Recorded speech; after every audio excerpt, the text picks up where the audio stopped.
Good morning. We are looking at Psalm 107 today. This is the start of book 5 of the Psalms. And if you recall, the reason there is multiple books in the Psalms is because the book is too long to fit on one scroll. So when the scribes put these together, you would write so many on each scroll, and then they would be put in the case, either at the synagogue or in the temple, so that they could follow on. Yeah, parchments are a little bit different. A parchment is actually a single sheet of scroll, and whereas a whole scroll would be usually animal skins. Okay. And in fact, this is a good thing. An animal skin is so much better than paper, because paper, after so many years, will fall apart and it disintegrates, whereas an animal skin will last for several thousand years. And that's why God, in his infinite wisdom, allowed the Bible to be written at such a time when it was able to be preserved longer. Again, like the 10 Commandments were written in stone, but and that's always been an interesting thing. Where are those stone tablets at? Didn't they put them in the Ark of the Covenant? They were in the Ark of the Covenant, and after the temple was destroyed, there's always been a wonder where the Ark went to. Did it get hauled off to Babylon? Well, I read a story where the priests hid it. They hid it down in below the Vatican or someplace like that. Yeah, there's all sorts of crazy stories. Some felt it was shipped to Ethiopia and all this. Others feel that it was brought up to heaven. Now, the probably truth of the matter is we don't know. I would say that we could believe. Yeah, I think I'd rather go with that answer, because God doesn't. And okay, Jason's going to be with us now. Good. Okay, let's get into Psalm 107. To give a little bit of introduction to this psalm, I read the book of Daniel this morning in my devotions. And if you read the book of Daniel, of course, there's some really famous stories like Shadrach, Meshach, and Abednego, and not bowing down to the golden statue of Nebuchadnezzar. And then there's the account of Daniel being thrown into the lion's den under the king Darius. And of course, God saved him. But then there's this account in chapter 9 or 8, 9, and 10, where Daniel sees these dreams. But part of it is that he starts out and starts confessing the sins of God's people and his own. We have not been good, oh God. I mean, and he calls out for mercy on him, and he gets on his knees and asks for forgiveness. This is really important, because right after it, after Daniel confesses his sins, God basically says, this is my approved prophet. This is a child of God, this Daniel. Look what he's done. He's doing what's right. And then God gives him these magnificent visions of the future, things that are going to happen for many years to come. He describes the defeat of Cyrus and the coming of the Greeks. He describes the Romans, and all the way on through Jesus. And what I want to, the reason I bring this up is because this psalm does the same thing. It's going to start like some of the other psalms, give thanks to the Lord for he is good, his love endures forever. But you expect that it's going to be this psalm all about praise. But as we read through it, he's going to examine his own life and examine the life of the people as well.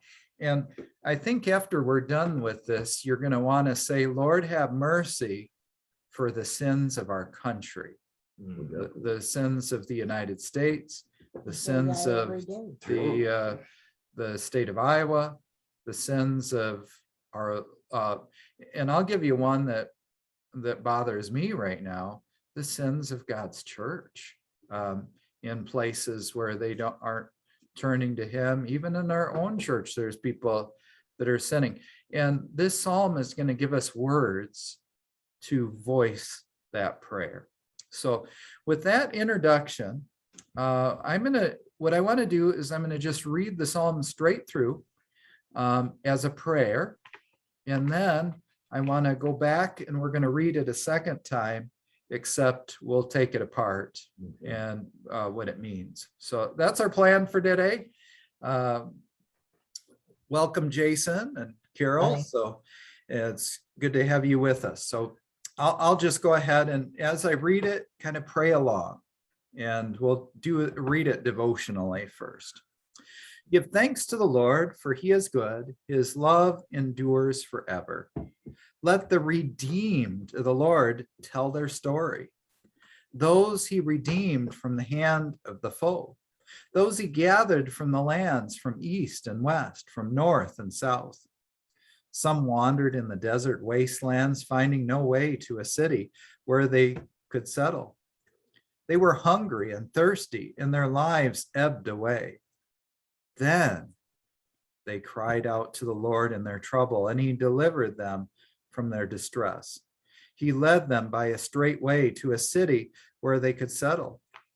Let them give thanks to the Lord for his unfailing love and his wonderful deeds for mankind. For he satisfies the thirsty and fills the hungry with good things. Some sat in darkness, in utter darkness, prisoners, suffering in iron chains, because they rebelled against God's commands and despised the plans of the Most High. So he subjected them to bitter labor. They stumbled, and there was no one to help. Then they cried to the Lord in their trouble, and he saved them from their distress. He brought them out of the darkness, the utter darkness, and broke away their chains. Let them give thanks to the Lord for his unfailing love and his wonderful deeds for mankind. For he breaks down gates of bronze and cuts through bars of iron. Some became fools through their rebellious ways and suffered affliction because of their iniquities. They loathed all food and drew near the gates of death. They cried to the Lord in their trouble, and he saved them from their distress. He sent out his word and healed them. He rescued them from the grave. Let them give thanks to the Lord for his unfailing love and his wonderful deeds for mankind. Let them sacrifice thank offerings and tell of his works with songs of joy. Some went out on the sea in ships. They were merchants on the mighty waters. They saw the works of the Lord, his wonderful deeds in the deep, for he spoke and stirred up a tempest that lifted high the waves. They mounted up to the heavens and went down to the depths. In their peril, their courage melted away. They reeled and staggered like drunkards. They were at their wits' end. Then they cried out to the Lord in their trouble, and he brought them out of their distress. He stilled the storm to a whisper. The waves of the sea were hushed. They were glad when it grew calm, and he guided them to their desired haven. Let them give thanks to the Lord for his unfailing love and his wonderful deeds for mankind. Let them exalt him in the assembly of the people and praise him in the council of the elders. He turned rivers into desert, flowing springs into thirsty ground, and fruitful land into salt waste because of the wickedness of those who live there. He turned the desert into pools of water and the parched ground into flowing springs. There he brought the hungry to live, and they founded a city where they could settle. They sowed fields and planted vineyards and yielded a fruitful harvest. He blessed them, and their numbers greatly increased, and he did not let their herds diminish. Then their numbers decreased, and they were humbled by oppression, calamity, and sorrow. He who pours contempt on nobles made them wander in trackless waste. But he lifted the needy out of their affliction and increased their families like flocks. The upright see and rejoice, but all the wicked shut their mouths. Let the one who is wise heed these things and ponder the loving deeds of the Lord. Okay, so as you hear that, notice there's 4, maybe 5 accounts of just people. I mean, they don't even think they're doing anything wrong, but they aren't focused on God. They're doing their own thing, whether on the sea or they're dying, they're wandering around in darkness. And what happens is then they turn to God, they repent, and notice what he does. He brings them out of the darkness. He restores them. He gives them health, and so on and so forth. So it's like I said, this psalm brings words to, because I think a lot of times our country is completely oblivious of God. I mean, they know, some of them know who he is, but that's about it. They just go on with life as if they don't need God. They might have learned of him at one point, but that's as far as it is. And I think that's kind of what's going on here too. You've got people that know who he is, but it's as if, well, he doesn't really care. But then you get in this tough situation, and then they turn to him. So, okay, let's go back over it. Notice the start. Isn't that what we're supposed to be doing anyway? I think give thanks to the Lord, for he is good. I mean, it's this perpetual thanksgiving. I mean, we celebrate in our country Thanksgiving once a year, but and I'm kind of being humbled as I do this Bible study today, because I know I was always taught in your prayers to start with thanksgiving, and then of course your petitions, or confession, petitions, and so forth. But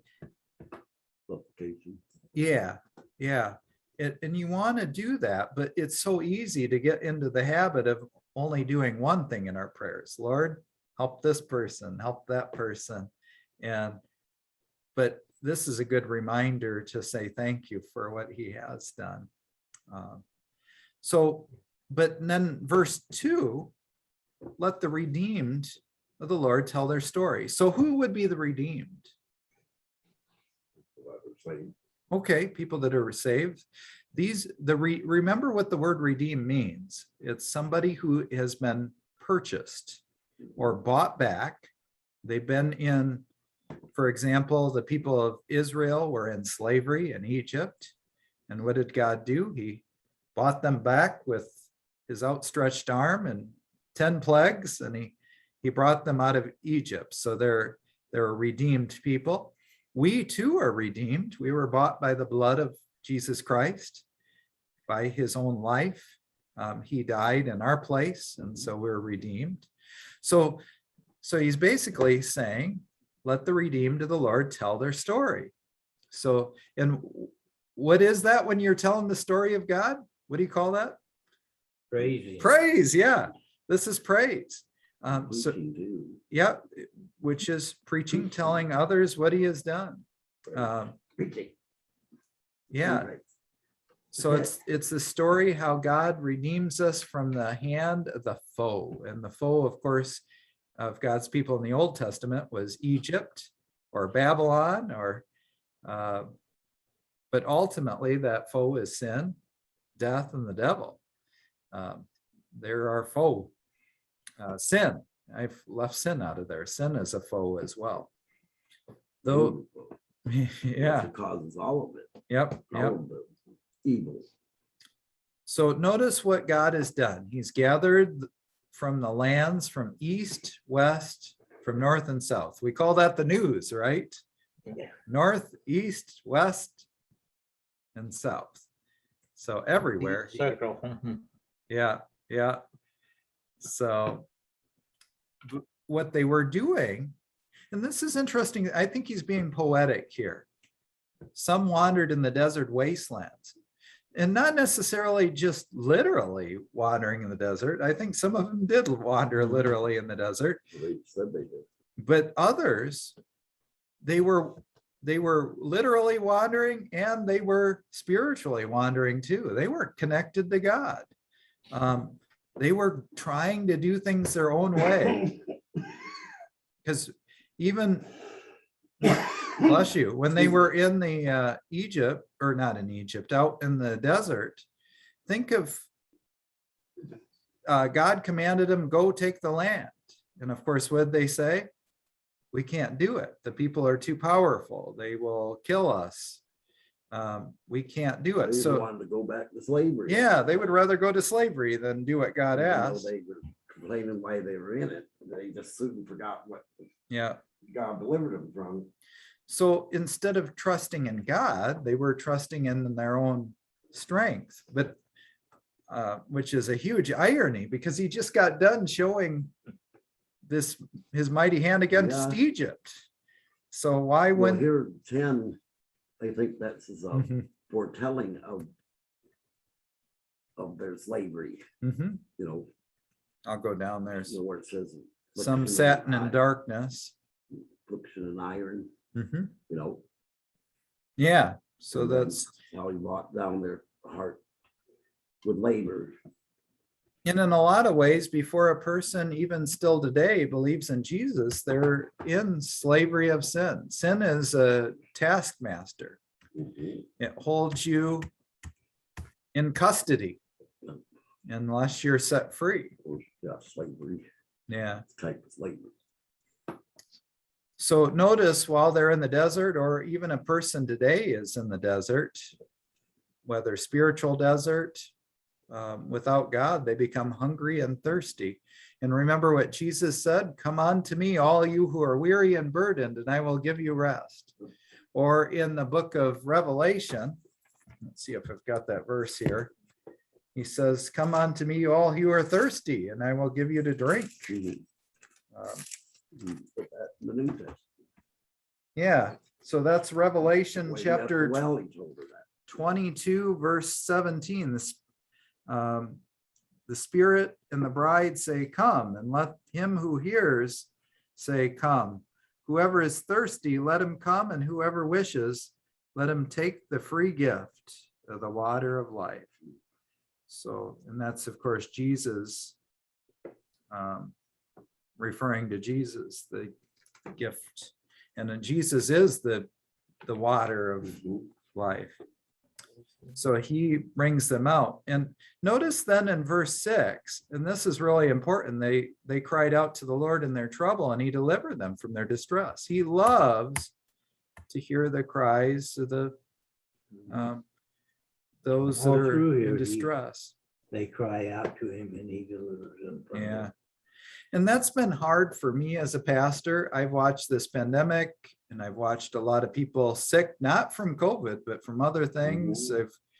I've watched people die of just awful things and these wars. And you think, God, why do you allow all this? But then what are we supposed to do when we're in the distress? But cry out to God for help in this trouble. And he says he delivers. And It's easy not to do that when we're not. oh yeah, when we're just simply wandering, Mhm. we want God to just fix it, but then he says, cry out in their distress. And He does that on purpose, to find him. yeah, not that God never does anything evil. He's always good, but Yeah. he does allow this evil to happen Mhm. so that and I like how it's been said that even Satan is still not his own Satan. God allows him to be out there. Yeah. God does defeat Satan. Yeah. But he even uses that evil. It's mostly just their faith. So And notice the contrast here. They were hungry and thirsty, and now they cry out to the Lord. He delivers. And what does he do? He leads them by the straight way. You know, when we're in our wandering mode, you're going from here to there. You go to alcohol, you go to the psychic, you go to the I don't know, the wise person over here. But God, when you get a hold of him, now you can go straight. You know where you're going. It's and to the city where they would settle. Now in the Old Testament, that city ultimately is going to be the Jerusalem, the new, and then for us, it's that new heavens and the new earth that we know we're going to. We're sure, confident. Yeah. So, and then, so what do you do when you're confident? Well, verse 8, let them give thanks to the Lord for his unfailing love. Tell of what he's done. He satisfies the thirsty and hungry. Okay. Would you be willing to read, Howard? Yeah. Let's do the 10 and 11. I want to look at that. Okay. Some sat in darkness, in utter darkness, prisoners suffering in iron chains, because they rebelled against God's commands and despised the plans of the Most High. Okay. Yeah, and this is that the chains, slavery, darkness. And I just got done. We're watching in Bible class this week a film, and I haven't watched it yet, but I've read the book. It's called Tortured for Christ, about Wormbrandt. He was a pastor in, I believe, Russia, and he was locked up in a cell for basically he was going to keep preaching Christ rather than towing the political way.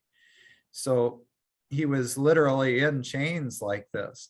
And it's interesting, God brought him through that and used his message. And even still today, he started a ministry that prays for those that are in prison.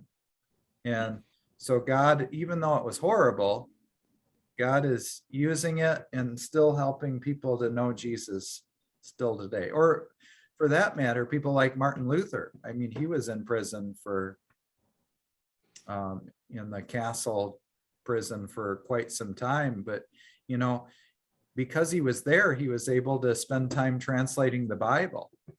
So you could say, oh, that's horrible, he's in prison, but then Same way with Joseph. yeah, The other way.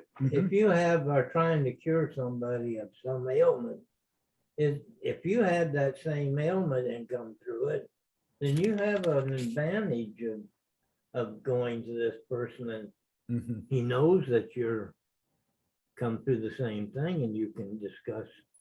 Yeah. So sometimes as a Christian, we go through these chains. Now here in this reading, this is talking about people sitting in the darkness because of their sin, which is a little bit different. So you can do all the right things and end up in prison, or you can be in this prison literally because, like the Israelites, they had turned away from God, and they're suffering in a prison. And I've heard people say that when they're stuck in their sin, that it feels like they're locked up, they can't out, and God allows the conscience to work on us, and it really can put you way down. And like it says here, verse 12, so he subjected them to bitter labor. They stumbled and there was no one to help. Or like the Israelites, literally in Egypt. I mean, they were in bitter labor. No one to help. But again, whatever the situation, whether it's a physical suffering because of sin, or because it's a spiritual something because of sin, or whether we're locked up and he did all the right things. But notice 13, then they cried to the Lord in their trouble, and he saved them from their distress. So there's several verses in the Bible that say that, right? Call on the name of the Lord and you will be saved. And it's good. That's the only way to say. Yep. He wants us to call. Don't just sit in your slavery. Ask for God's help. And That's why he gives us trouble like that. So that yeah, sometimes the trouble's there. Not always. Because remember the blind man in the book of, I think in the book of Matthew, a lot of people said, well, he was born blind because he sinned or his parents sinned. But then they asked Jesus and he says, no, it was so that I could basically heal him and show God's glory. Yes. So it wasn't because of he sinned. I mean, so not every evil thing in our life is because of. See, and that was foolish because see, if he was born blind, how could he have committed a sin? See, they didn't. See, they were thinking look in that. that You're born in sin. Yeah, No, but I meant. sure. They said that because of sin. Yeah, so Because see, if that was the case, you're born in sin, everybody'd be blind, but you are blind spiritually. Yeah. But we all would be blind otherwise. I think that is because I think the Pharisees, they were going at it because of some particular sin. They're saying, yeah, he must Well, they didn't, yeah. they wouldn't even call him Jesus. They always called him that man or certain, Yeah. fella, they would say. He says he's the Christ. I mean, they never wanted to believe it. they wouldn't call him. And blind Bartimaeus, I just read him the other day. He's the only one, and he's from Jericho. He says, son of David. So he knew who he really was, which is got a rarity in the Bible. See, was that the one where they even asked his parents about him? No, that's the other guy. The other guy. But yeah, you're right. They were condemning him for trying to preach to them. Yep, exactly. And he didn't even know he was. Yeah. Yeah. That's what I meant by preaching. Yeah. Okay, let's jump down here. So God brings them out of their slavery. He takes the gates or the shackles off. He breaks the chains. This actually reminds me a lot of the Amazing Grace, and they redid the song, My Chains Are Gone. I don't know if you've ever heard that song. It's a version. And it's well, they didn't like the fact that they I have. like me. oh It's a lot of at least that's the Catholic perspective. They didn't like that. yeah, well, we're a wretch and we're in shackles, but I do like his grace and mercy are we able to be saved. I do like the refrain though, my chains are, and that's kind of based on this passage right here. Okay, verse 17 is the third problem that they get in. It says some became fools through their rebellious ways and suffered affliction because of their iniquities. So a fool in the Bible ultimately is called a fool because they don't know God. God gives them his wonderful word. He gives them a way to live. And what do? They ignore it. And so that would be that foolishness. So they're suffering affliction because of their iniquities. So what happens? They loathe all food and drew near the gates of death. So apparently God allows them things to go wrong in their life. That was the manna part where they complaining about the manna? It could be. Like the manna, and then they abhor even the quail after a while. Yeah, they abhor for feeding them too much. Well, that and then they had to. Well, see, someone was teaching once that if they loaded it up, it would do one railroad car would be how much. Remember on Sundays or their Sabbath rather. Oh that yeah, was different back then. Well, they were He'd give them more. Yeah. Even when he's giving them bread, they were going against him there. They were trying to save the bread Mhm. the next day, and he told them not to be And then it leaving. would turn to anything. mush or whatever. Yeah. Yeah, yeah, and Would maggots, last, yeah. maggots were in it. We always try to Mm. I'll do God, outthinking. or, yeah, I'll think God. something. Yeah. We just do, We but know that, yeah. it's in our I nature don't. to do that, sense the ball. Mhm. Yeah, and God was going to kill them for doing that. And of course, then they cry out to the Lord and he saves them from his distress. And I love this. He sent out his word and healed them and Mhm. rescued them from the grave. And I think we can apply this in our own life as well. You know, when you're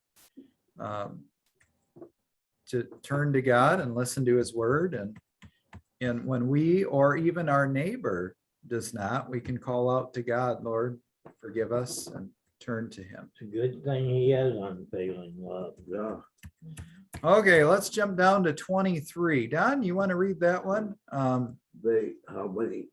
Is Yeah. that one or? I'll have you read 3 there, 23 through 25. Yeah. They that go down to the sea in ships that do business in great waters. These see the works of the Lord and his wonders in the deep. For he commandeth and raiseth the stormy wind, which lifted up the waves thereof, and they mount up to the heaven. They go down again to the depths. Their soul is melted because of trouble. Okay. So now there's always the question, what is this referring to, whether it's a specific incident or in general? Now, God often got mad at him for, remember, even Solomon, he built that whole fleet of ships. Remember that account? And then they go out and what happened? They all sunk. And that actually happened a couple times in the Bible. And the reason is because the sea is very dangerous. But why, think of it this way, why do they build these ships anyway? And this is the important distinction. It's not bad building ships, No, but but what are they doing with the ships? they're trying to conquer probably. Okay, They're doing business. It could be conquering, or it could simply be business. So they would trade, they would bring whatever they have and then go to a land and bring back gold.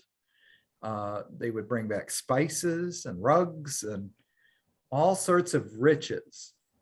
And we've got a little of that going on right now, right? You listen to the news, they got all those ships sitting out Sitting there. Yeah. with all their products just sitting in the There's one guy said it'd middle of be nowhere. 30 days before they could empty some of them ships. Yeah, Yeah, it really makes you sad, Ah. sad to see it. yeah. Well, then So- there's such a shortage. But where does all that Truck stuff? drivers, they said. Yeah. And Maybe they again, want to do away with the emissions, but you gotta have the trucks or the train to be able to deliver it. yeah. So all those things from Or make- ships make to sense. trucks to goods, these are all good gifts of God. But notice what he says here. They went out to sea in the ships, and they were merchants in the mighty waters. They saw the works of the Lord, his wonderful deeds in the deep. So in other words, you're looking out, seeing everything that God has made. But do they acknowledge it? No, that's the Oh. problem. And it's the same way with today. We've got Yes. all these wonderful gifts, trucks and boats and ships and products. And they have to understand that God made Mhm. the oil. And He here we are, made the, Yeah, we're looking at all this stuff out there and it's saying The misuse or something. and commandments out of our buildings and stuff like Yes, yeah. that. So we're, yeah, you guys were sinning. Having the 10 Commandments on the floor of that little town, but it's amazing. We, possibly. So No. he spoke. Surprised it's working. I tried to charge my phone and the dumb thing didn't charge. I didn't Oh. realize. it. So Like he- an hour and a half. notice what God does. He spoke and stirred the tempest and lifted high the waves. So notice it, all of a sudden they were in control in their boats. They think they are. But when the wind blows, they realize they're not. See that? Um, That's They why didn't have Jesus with he them. called it foolishness of men, you know. yeah. And he was right. And this is beautiful poetry, even though it's scary. You've got they're in this boat and you can just picture them going up and down and they feel like they're drunk. They're at wit's end. That's what it said. It said that even, Yeah. like you knew what you're talking about. Now, I was thinking, I was reading it, where Jesus told them that, why did they get scared of the waves coming up? And so they had him on board. Yeah, he was in the And boat. I thought, well, you know, if I was on board with him, I'd think, is he gonna do anything? Is he gonna do anything? I'd have to go over and wake him up. Yeah, yeah. Well, And see, this- imagine the city was sleeping in the midst of it. They were. Yeah, literally Jesus does this. He hushed the waves, the sea were hushed. And he stills the storm. Isn't it kind of interesting how the psalm gets completely fulfilled Mhm. by Jesus in all these areas? And again, 31, 32, I'm not going to read all this It's again, part of the but prophetic to say that. yeah, it is. That's why they always say the That's Psalms, the right word. the prophets are all fulfilled in Jesus. And you can kind of see that here. Is that the right word? Yeah, Prophetic. they're He prophetic. quoted the Psalms on the I rock. added a plural to it. Yes.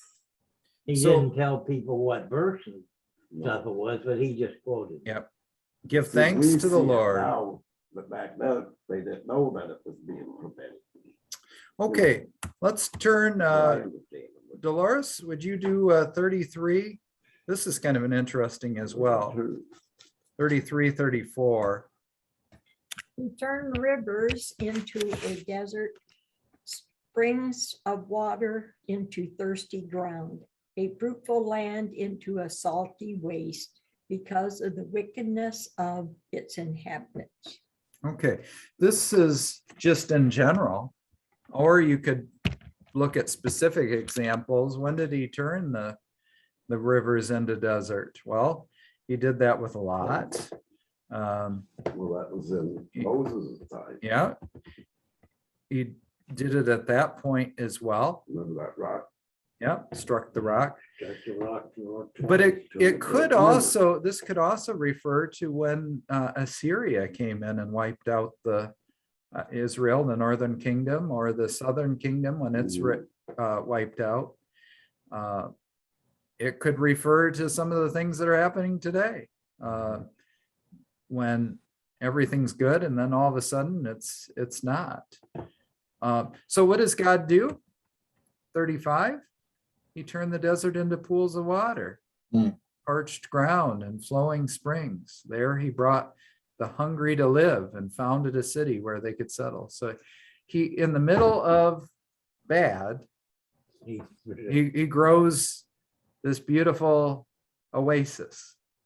And I remember I was down in Mexico in the middle of the desert, and I was at a Christian camp, and they used, I don't know if they use this verse or one like it. There's one in the Proverbs as well that talks about how he turns the desert into like crocuses and spring of living water. God can take, With the crocus. it's a flower. Making sure. You didn't know that? Yeah, they're beautiful flowers. They're the ones that are, they kind of look like they're similar to an Easter lily in a way. Okay. Pretty. They're really, yeah, they're There's a pretty getting on flower. Easter lily and then one that Mother's Day. I think Lily. crocus, are they the ones that kind of aim down? They grow up and then the flower. Okay, I know what you're saying. Yeah. I've seen them before. I've seen them with my own very own eyeballs. Oh my. Yeah, these two. My very own eyeballs. I know what Okay. he's talking about as well. Carol, would you be up for reading? Sure. Let's do 37, 38.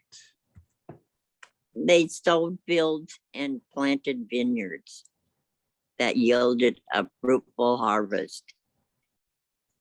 He blessed them and their numbers greatly increased. And he did not let their herds diminish. Okay, yeah, so when God is involved, you've got this, and I've mentioned this before, that in Israel, the original covenant is he was going to be their God, they'd be his people. And my quick way of summarizing it is he'll give them crops, kids, and cattle. And that's what you got going on here. The fields are growing, the harvest is big, the herds are growing. He's blessing them. I've learned you got man's economy and you got God's economy. God's economy is always better, of course. Of course, yeah. So then 39, you get the opposite. Then their numbers decreased, and they were humbled by oppression, calamity, and sorrow. He who pours contempt on nobles made them wander in trackless waste. So again, it's this about face. They're not following him, and now the opposite happens. Oh, You aren't have the blessed of crops, kids, and cattle. You've got less and less and less. But then remember Jesus, what he came to do. He came to flip everything upside down. So the humble will be lifted up, and those that are high will be brought low. And that's what this psalm says too. But he lifted the needy of their affliction and increased their families like flocks. The upright see and rejoice, but all the wicked shut their mouths. So, and you can kind of see that in the book of Luke. See if I can find the passage real quick. You all know this passage. We say it at Christmas. This is Mary's song. I'll read you a little of Mary, it. what? Which Mary? Mary, the mother of Jesus, Okay. says this: my soul glorifies the Lord, my spirit rejoices in God, my Savior, for he has been mindful of his humble state of his servant. So that's why the Catholic can't say that Mary's so, like she's Godhead or whatever they call it. Yeah, she's the opposite. She She's, says that right there. She says she needs a savior. yeah, she needs a Savior. But For he they- has been mindful of the humble state of his servant, namely me. From now on, all generations will call me blessed, for the mighty one has done great things. Holy is his name. His mercy extends to those who fear him from generation to generation. And then listen, this is the key verse.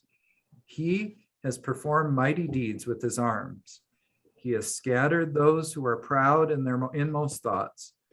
He has brought down rulers from their thrones, but has lifted up the humble. He has filled the hungry with good things, but has sent the rich away empty.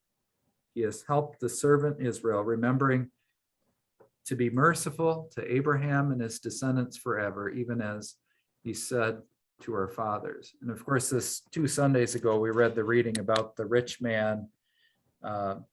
It's hard for a rich man to enter the kingdom of heaven, not because he can't.